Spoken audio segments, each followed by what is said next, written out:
Good morning. It is certainly a blessing to be here with all of you. I know Autumn and I always look forward to every opportunity we can to be here with you all. Whenever we lived in Seagoville going through school, it was a little bit easier at times just to pop in, but not quite as easy to do so now. And so thankful for the opportunity to be here and to have been able to spend the weekend with all of you. And what a wonderful, wonderful weekend it has been. I want to thank the elders again. And I know Bob had a lot in preparing and planning for all of this lectureship as well. And it's been a wonderful, wonderful weekend. There are certain uniforms that are very clearly recognizable. You happen to go to Brookshire's and you're trying to find a specific item, and if you're like me, Autumn sends me to the store with a very clear list because she knows I'm going to get overwhelmed. And sometimes on the list I do a good job and I know where certain things are, but at other times I'm not so sure where to find something. And so I start looking down the aisles and I'm walking and I'm searching for somebody that's wearing that gray t-shirt that says Brookshire's on it or the red polo that has their name tag. I'm looking for a specific individual wearing the right uniform. You have a home improvement project going, and so you go to Lowe's, and while you're in Lowe's, you're struggling with what you need, and so who are you looking for? You're looking for somebody with the right uniform. You're looking for somebody that's wearing that blue vest that says Lowe's on the back of it, because you know that's who it is that you need to speak to. If there's a situation going on and maybe there's been an accident on the road, and you can look and you can clearly identify based on uniform who it is that's in charge of the scene. You can recognize the paramedics based on what it is that they're wearing. You can recognize the firefighters based on their uniform. You can clearly identify who may be a city police officer or a sheriff's deputy or who it is that's the highway patrolman working the scene. Uniforms are clear. They help us to identify, they help us to recognize a specific individual. This weekend we've been talking about the armor of God. When it comes to the military, even in the days of the first century, it was clear based on what you would see, what military they were a part of. Even still today, you see a man or a woman who's in their uniform. It's clear that they are in the military, and oftentimes based on the uniform, you can even tell what branch they serve in. Uniforms are important. They are unmistakable. And thinking back to that first century as it relates to the Roman soldier, he had a distinct look. From the helmet that he would wear on his head all the way down to his feet. As we've been talking about this weekend from Ephesians chapter 6, we can see what the armor of that Roman soldier would have looked like. But do we realize as Christians that we should be identifiable as well? Do we recognize the fact that we as Christians are soldiers? We're told in 2 Timothy chapter 2, beginning in verse 3, "You therefore must endure hardship as a good soldier of Jesus Christ." And we go on in verse 4 and it says, "No one engaged in warfare entangles himself in the affairs of this life, that he may please him who enlisted him as a soldier." Jesus Christ is the captain of our salvation. We are serving him in this spiritual fight. And we need to make sure that we have on identifiable, recognizable armor. We turn to Ephesians chapter 6, and I know we've already read the passage multiple times this weekend. But I want us to look at it together again, especially as we begin this new day and we have more lessons related to this armor. So let's begin reading, if you would, Ephesians chapter 6, starting in verse 10. "Finally, my brethren, be strong in the Lord and in the power of his might. Put on the whole armor of God, that you may be able to stand against the wiles of the devil. For we do not wrestle against flesh and blood, but against principalities, against powers, against the rulers of the darkness of this age, against spiritual hosts of wickedness in the heavenly places. Therefore take up the whole armor of God, that you may be able to withstand in the evil day, and having done all to stand. Stand therefore, having girded your waist with truth, having put on the breastplate of righteousness, and having shod your feet with the preparation of the gospel of peace. Above all, taking the shield of faith with which you will be able to quench all the fiery darts of the wicked one, and take the helmet of salvation and the sword of the Spirit, which is the Word of God, praying always with all prayer and supplication in the Spirit, being watchful to this end with all perseverance and supplication for all the saints. As Christians, we should be wearing the armor of God.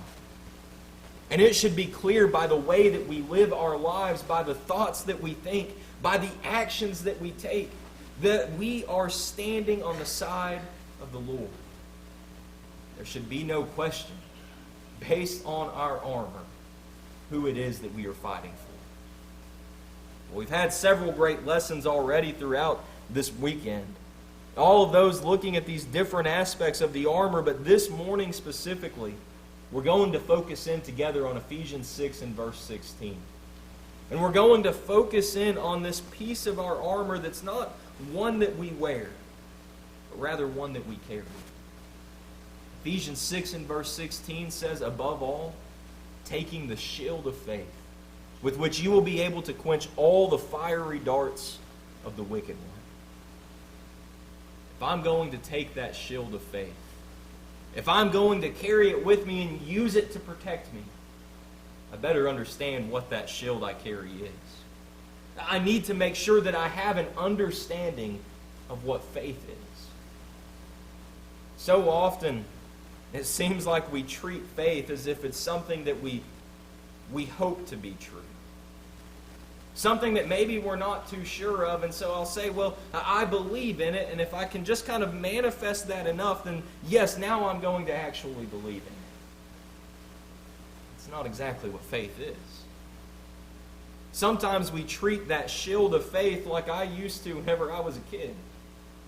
I used to take the cardboard that we get from different packages, and I might tear it down or break it, and I would make a shield out of it. And that shield would be great until my brother gives it one or two hits, and suddenly it's the flimsy piece of cardboard, and it's not going to protect me from anything.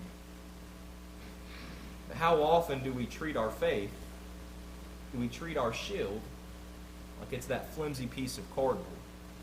And we might be okay for the first blow that comes. We might be okay whenever the second arrow is shot at us. But is our shield going to hold up? Our shield of faith needs to be sure. Because faith is sure. Because faith is certain. If I'm going to understand my shield of faith, then brethren, I need to have certainty in my shield. Because my faith needs to be certain. Faith is more than a wish, or it's more than a strong guess. Faith is more than just an opinion that I hold, but faith is rooted and grounded. That I am confident in what it is that I believe. Hebrews chapter 11 and verse 1 tells us that faith is the substance of things hoped for. It's the evidence of things not seen. Now, I generally use the New King James Version, and I know the King James translates that in a very similar fashion. Faith is the substance of things hoped for. It's the evidence of things not seen.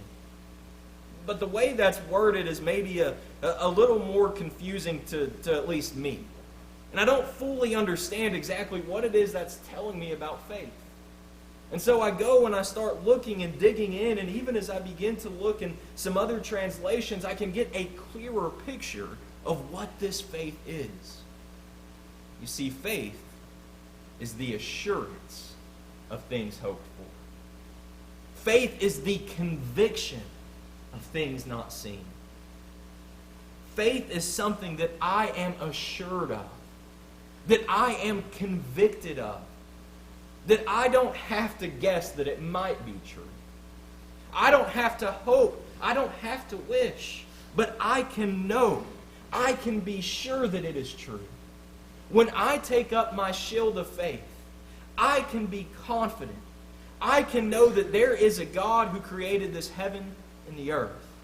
I can know without a shadow of a doubt that Jesus is the Son of God, that He is the Lord of my life.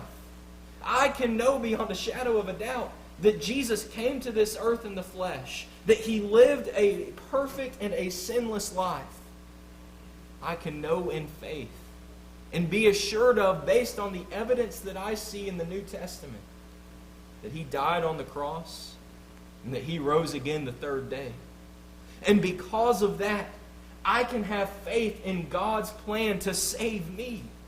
I can be confident knowing that whatever happens in this life, so long as I have obeyed the gospel of Jesus Christ and I am living in faith each and every day, God's going to take care of me.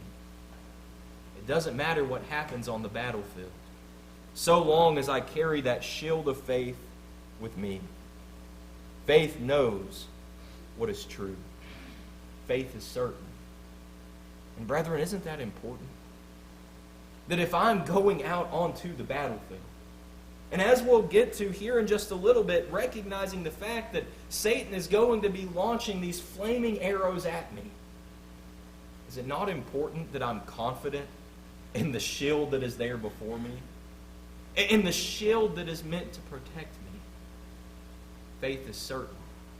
I need to find motivation then in the certainty of my shield. We mentioned Hebrews 11 and verse 1 just a moment ago in working to understand what faith is. But if you're still there in Hebrews chapter 11, I want us to notice a few different places throughout this chapter. A wonderful chapter that shows us not just what faith is, but it shows us exactly what faith looks like. Because faith should be the motivation that drives us in this life. Because if I know and if I trust in what it is that God has said and what it is that He has promised for me, then I should be willing to do whatever it is because I know that God has it all under control. You think about how it begins looking at Abel in Hebrews 11 and verse 4. You keep reading down and it tells us about Enoch. And then notice with me specifically Hebrews 11 and verse 7. By faith Noah, being divinely warned of things not yet seen, moved with godly fear, prepared an ark for the saving of his household, by which he condemned the world and became heir of the righteousness which is according to faith. What reason did Noah have to be moved to prepare this ark? He's told of things that are coming that he's not yet seen, that he may not fully understand. But by faith, because of his trust, because of his confidence in God, he did exactly as he was told. You keep looking down through Hebrews 11, and then in verse 8 we come to Abraham. How it is that we learn from Abraham that he obeyed when he's called to go out to the place which he would receive as an inheritance. Abraham leaves behind everything that he knew, and he's willing to leave behind his family, his inheritance. And why was Abraham willing to do this? Why was Abraham willing to pick up from a familiar place and go somewhere that he doesn't really even know where he's headed? It's because of faith. It's because he trusted in God. Because he was confident in what God had promised to him. Oh, we could keep reading and we learn more about Abraham when you come down into verse 17. We read about Isaac, we read about Joseph. You look in verse 23 and then we come to Moses. By faith, Moses, when he was born, was hidden 3 months by his parents because they saw he was a beautiful child and they were not afraid of the king's command. Parents, what if you had been in the situation of Moses' parents? Would you have had the shield of faith to do the right thing? Would you have been afraid of the king's command? Would you have been more afraid of the king or more afraid of our God? It's something to think about. You can keep looking through, and as we learn more about Moses, we see all the decisions that Moses would make, how eventually, by faith, he's willing to give up the pleasures he had in Egypt. And he's willing to do what it is that God would have him to do. Because Moses had faith. Moses had confidence. Moses knew that faith was more than that flimsy piece of cardboard that would protect him in whatever the battle was. But Moses knew that his faith was in the God of hosts. That his faith was in the one who created all things. that his faith was in the one who would be able to deliver him. Brethren, faith is fundamental to our Christianity. Faith is fundamental to this battle that we are fighting. If we do not have faith, what reason do we have to step out onto the battlefield? If we do not have faith, why am I going to resist the devil? If we do not have faith, what reason do I have to serve my God? Faith is fundamental. Faith is key. And that faith is going to drive the way that I live my life. Well, we could turn to James chapter 2. And as we continue to better understand this faith and what this shield of faith truly is, in James chapter 2, beginning in verse 14, we find this wonderful section here that the Holy Spirit has inspired James to write. And James tells us that faith without works is dead. If we're not living in faith, do we really have faith? If we're not living our lives motivated by our trust and our confidence and our assurance in God, and what it is He has already done, and what it is He will continue to do for us, have we really taken up the shield of faith?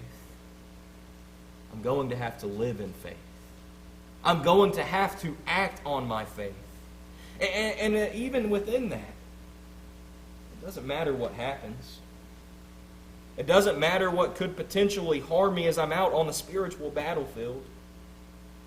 It doesn't matter what Satan may try to do to me. Because in faith, because of the shield that is forever before me, I know there's something better waiting for me. If we look at the end of 2 Corinthians chapter 4, beginning around verse 16, verse 17, you find that Paul begins this discussion about how it is that there is something better waiting. And the context flows right into 2 Corinthians chapter 5, and Paul talks about how it is that currently we have on this earthly tent, but we are groaning, we are longing to be clothed with more, to put on mortality, or to take off the mortality to put on immortality.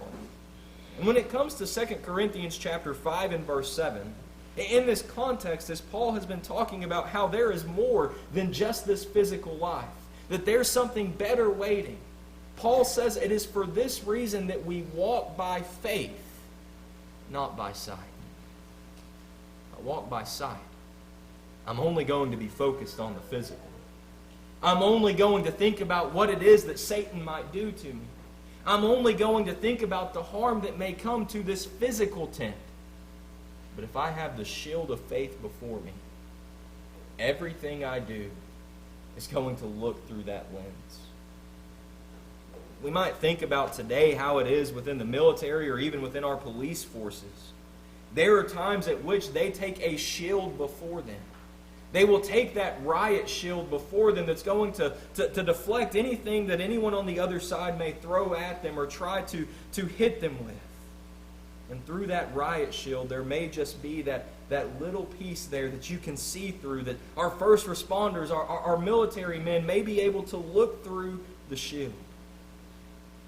Brethren, as we take that shield of faith before us, we need to make sure that we're not looking around the shield, but rather we are looking through that shield. That we are truly walking by faith and not by sight.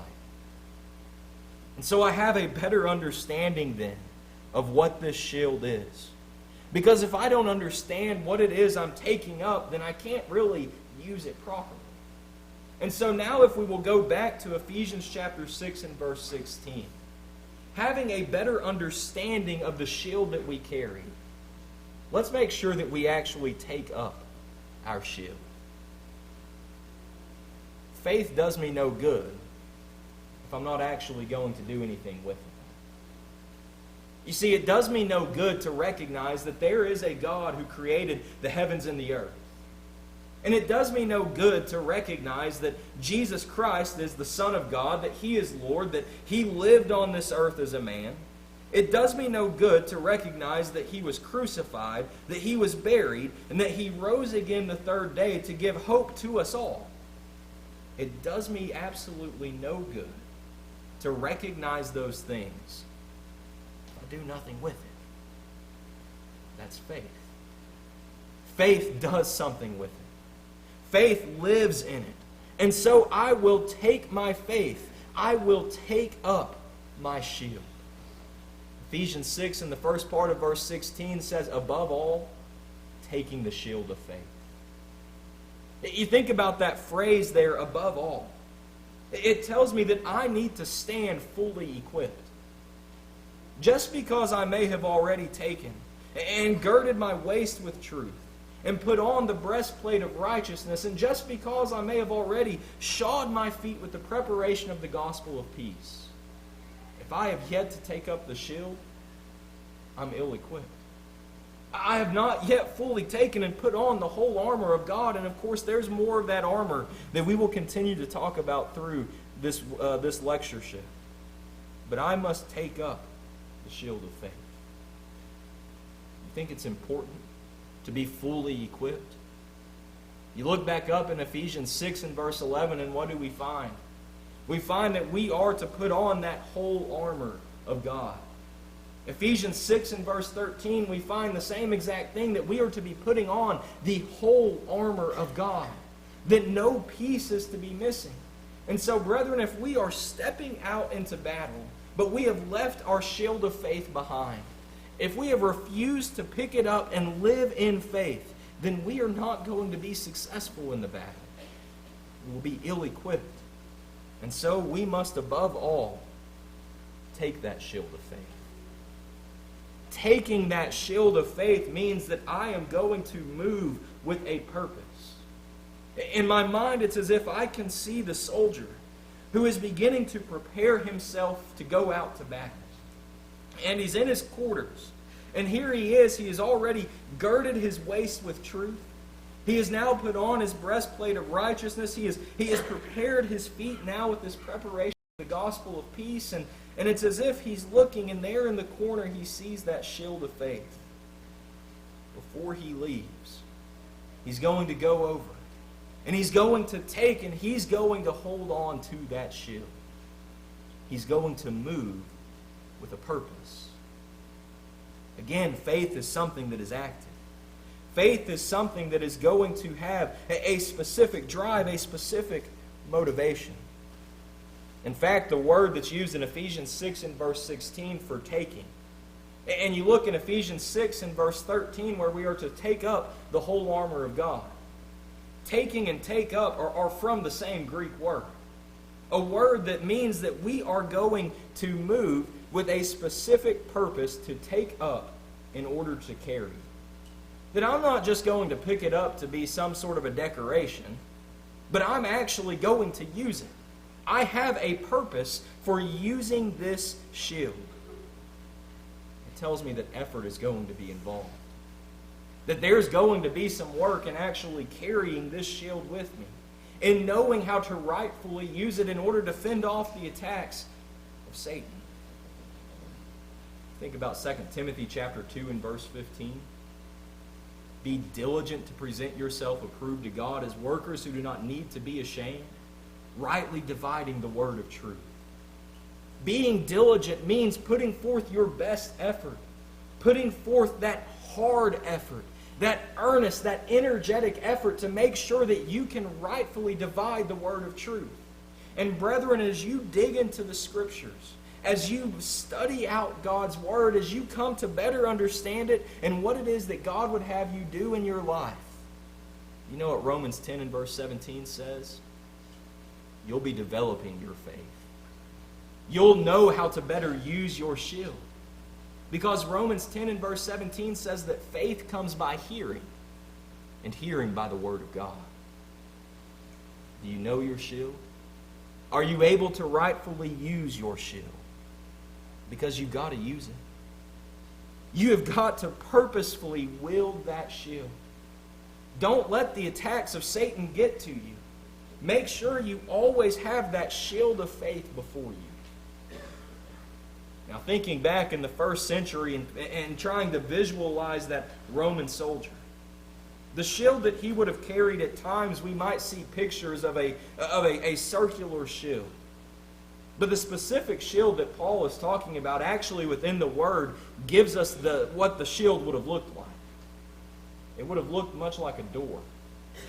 Not necessarily an 8-foot door that we might walk through today, but you think about the shape of that door, that it's just wide enough to cover your body and going to be just tall enough to make sure that if you even have to crouch just a little bit, it's going to cover your head. It's a shield that was meant to protect. It's a shield that was there that would have been made initially of wood, but then it would have been covered in leather. And spiritually speaking, we need to make sure that we understand this shield that we are wielding. We need to make sure that we are hiding, that we are able to fully place ourselves behind that shield. That our faith is there to protect. That our faith is there to give us confidence that whatever it is that's coming our way, we know that God's going to take care of us. I think back to Genesis 15.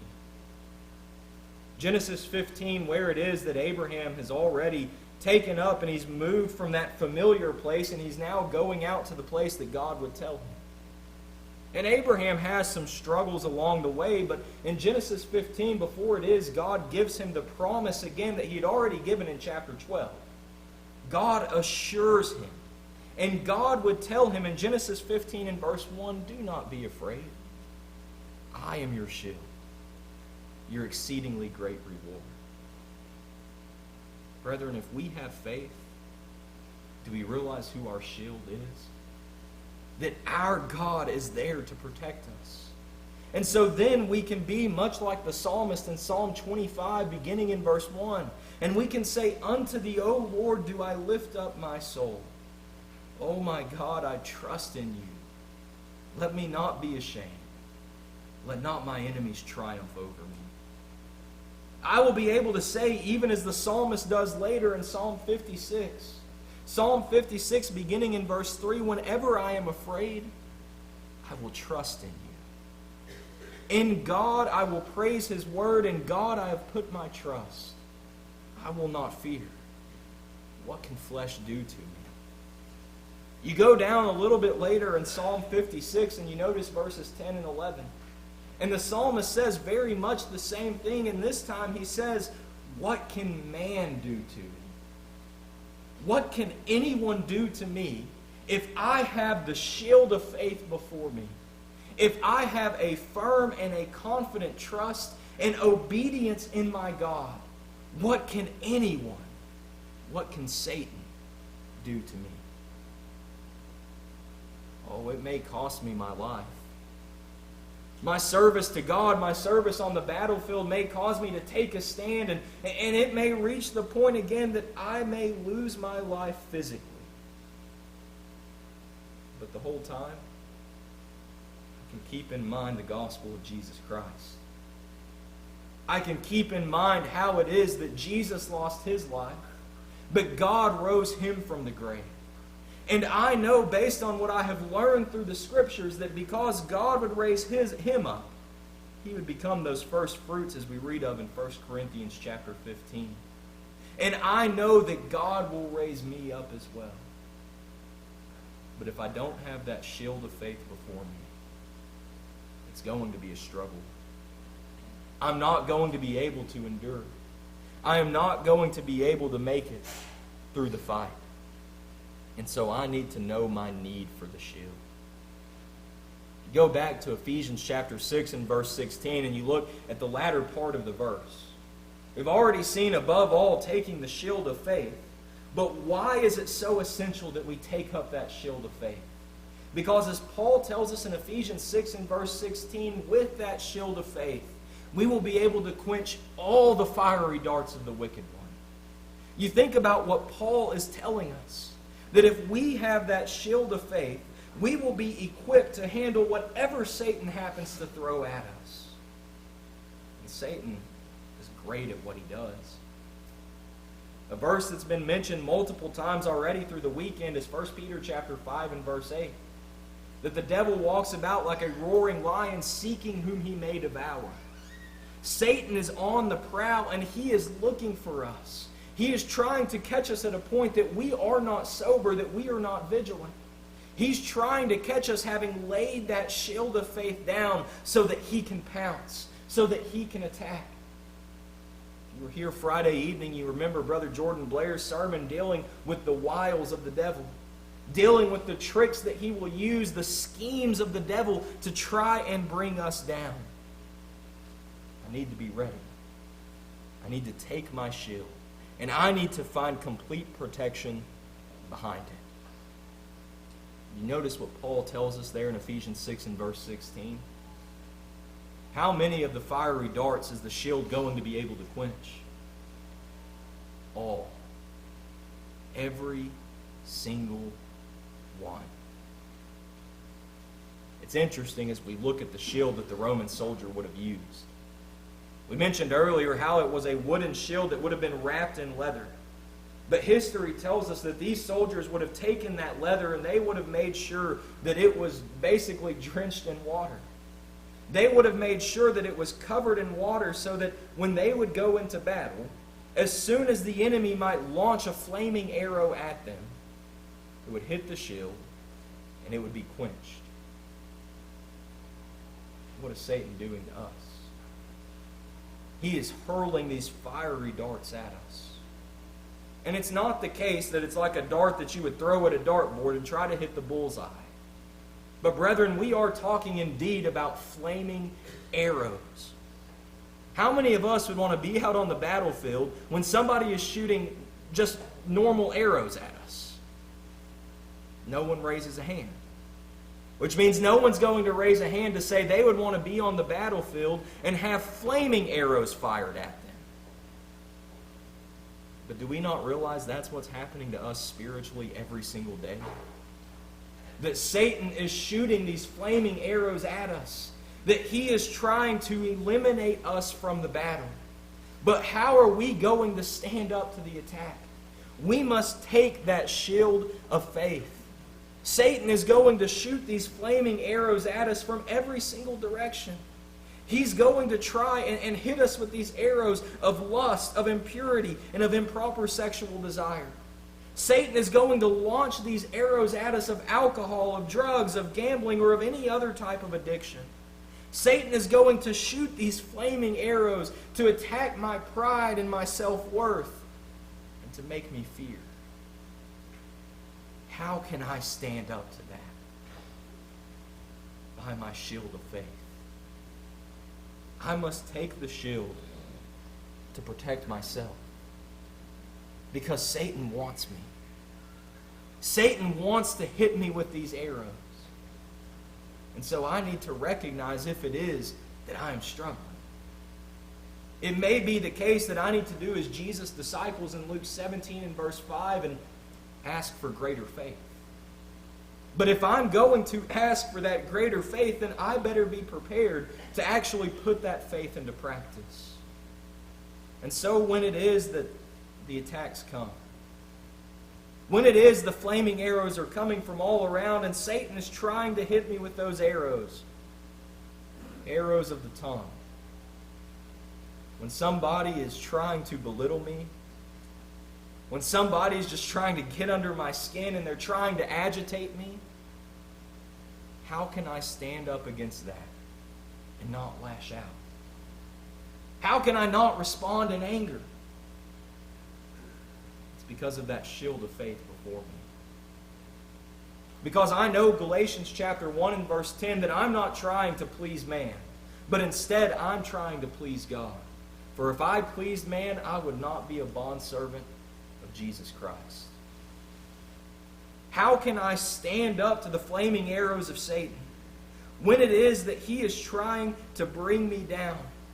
When it is that the flaming arrows and temptation of pornography, of lust, of adultery, of fornication, of whatever it might be is coming my way, how can I withstand? Because I can recognize the works of the flesh, Galatians 5, beginning in verse 19. Because I know that God's design, that God's outlet for these things is the only proper way. Because I know Hebrews 13 and verse 4, that marriage is honorable among all, and the bed undefiled. But fornicators and adulterers God will judge. How can I stand up when it is that Satan is shooting these flaming arrows at me? That he is trying to make me be enslaved to alcohol, to drugs, to gambling, to any other sort of addiction. How can I stand up to that?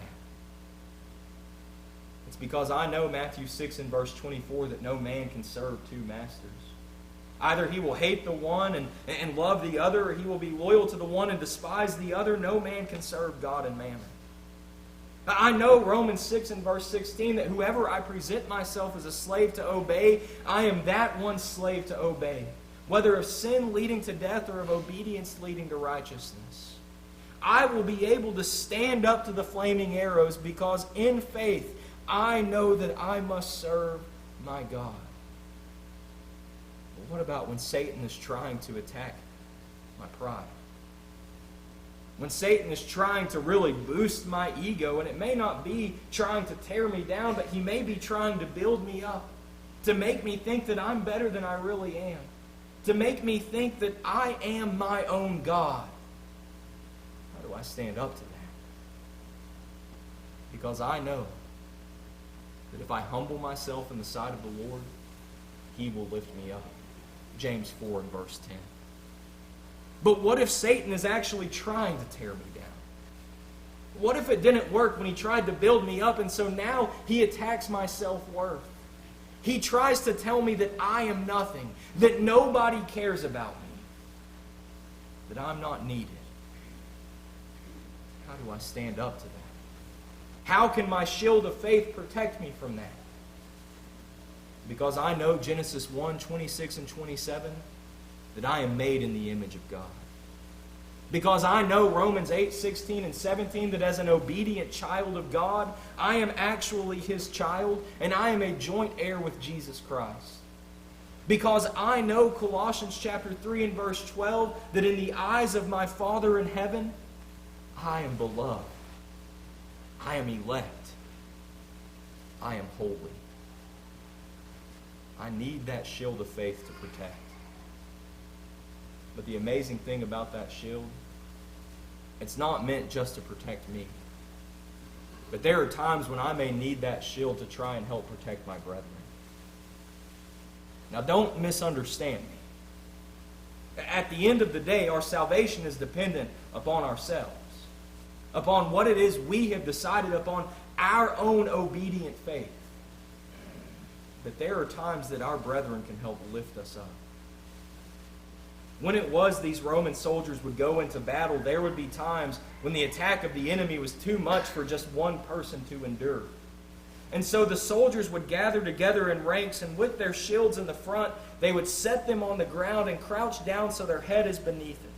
And then the soldiers behind them would take their shields and lift them up over their heads. Can you see the picture? You created an impenetrable barrier. And remember, these shields being drenched so that no flaming arrow can set them on fire. When Satan is attacking me so much individually, I need to be ready and willing to turn to my brethren for help.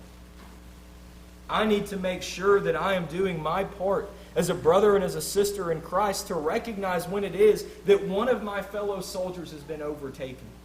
You think about Galatians 6, 1 and 2. If any man is overtaken in a trespass, let you who are spiritual restore such a one in a spirit of gentleness, considering yourself, lest you also be tempted. But he goes on in verse 2 to say, bear one another's burdens and so fulfill the law of Christ. We may need to surround our brethren with our shields of faith to help bring them back, to help lift them up. It may be that a brother has already gone across enemy lines and he's set his shield down. Well, we as brethren need to band together. We need to stand together. And as Jude 22 and 23 teaches us, we need to be ready, if it is the case, to take our shields of faith with us and to snatch that brother or sister back from the fire, hating even that garment that was defiled by the flesh. but maybe I've not crossed that line yet. But I'm really struggling. And I'm right there at the edge, and I'm trying to decide, is it worth laying my shield down or not? I need to turn to my brethren. Because I know that the effective, fervent prayer of the righteous, James 5:16, avails much. Because I know that I have a great example in what Simon does in Acts 8 and verse 24. When it is that he slipped and the shield of faith was not where it needed to be, he would ask Peter, pray for me. What a blessing it is to know that this piece of my armor is not intended only for me, but it's there to help encourage my brethren as well. What a valuable piece of the armor that we have. And it's not an easy fight. It's not an easy thing to carry that shield of faith with us each and every day. But brethren, it's essential. And when Satan comes attacking, when Satan begins to launch the flaming arrows, will you be able to quench them? And you won't be able to do so on your own. And so why not take up that shield of faith with which you will be able to quench all the fiery darts of the wicked one? Thank you.